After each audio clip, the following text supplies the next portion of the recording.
আসসালামু আলাইকুম, সবাইকে স্বাগত হেলথ নিউজ টিপস অ্যান্ড ট্রিক্সে। South west research institute malaria প্রতিরোধে দুটি অভিনব মশারির প্রোটোটাইপ তৈরি করেছে।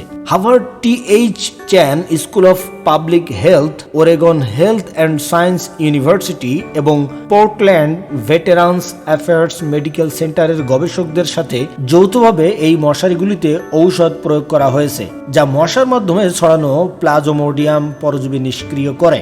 সাউথ ওয়েস্ট রিসার্চ ইনস্টিটিউটের ডক্টর মাইক রুবাল বলেন, সংক্রমিত মশা এই মশারির সংস্পর্শে এলে তা সম্পূর্ণ জীবাণুমুক্ত হয়। পূর্বে কীটনাশক যুক্ত মশারি ব্যবহার করা হতো, কিন্তু মশা এখন এসবের বিরুদ্ধে প্রতিরোধ ক্ষমতা গড়ে তুলেছে। এই নতুন পদ্ধতি সরাসরি রোগের উৎসকে আক্রমণ করে।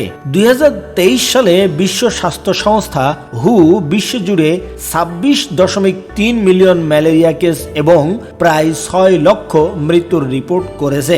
বর্তমান প্রতিরোধমূলক ব্যবস্থা ও চিকিৎসা সত্ত্বেও ম্যালেরিয়া মহামারী রূপ নিয়েছে। কীটনাশক প্রয়োগকারী মশার বৃদ্ধি গবেষকদের জন্য উদ্বেগের কারণ।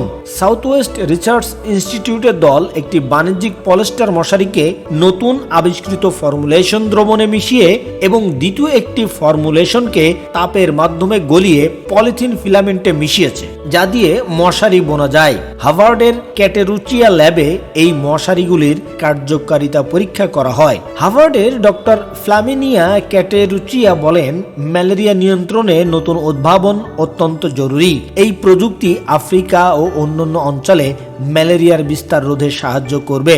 মহিলা অ্যানোফিলিস মশা মানুষের দেহে লালার মাধ্যমে প্লাজমোডিয়াম পরজীবী ছড়ায়, যা লিভার ও রক্তকণিকায় আক্রমণ করে। চিকিৎসা না পেলে ম্যালেরিয়া মস্তিষ্ক ক্ষতি, অঙ্গ বিকল ও মৃত্যু ঘটাতে পারে, বিশেষত শিশুদের মধ্যে। ডক্টর মাইকেল রিস্কো বলেন, এই ঔষধ মশার পায়ে শোষিত হয়ে এর ভিতরের পরজীবী ধ্বংস করে। দুটি ভিন্ন ঔষধ ব্যবহারে প্রতিরোধ ক্ষমতা ঝুঁকি কমে। এই প্রযুক্তি বিশ্বজুড়ে ম্যালেরিয়া নির্মূলে বৈপ্লবিক পরিবর্তন আনতে পারে। এই উদ্ভাবন ম্যালেরিয়া প্রতিরোধে বর্তমান চ্যালেঞ্জগুলিকে অতিক্রম করতে সাহায্য করবে বলে গবেষকরা আশাবাদী। আজ এ পর্যন্তই।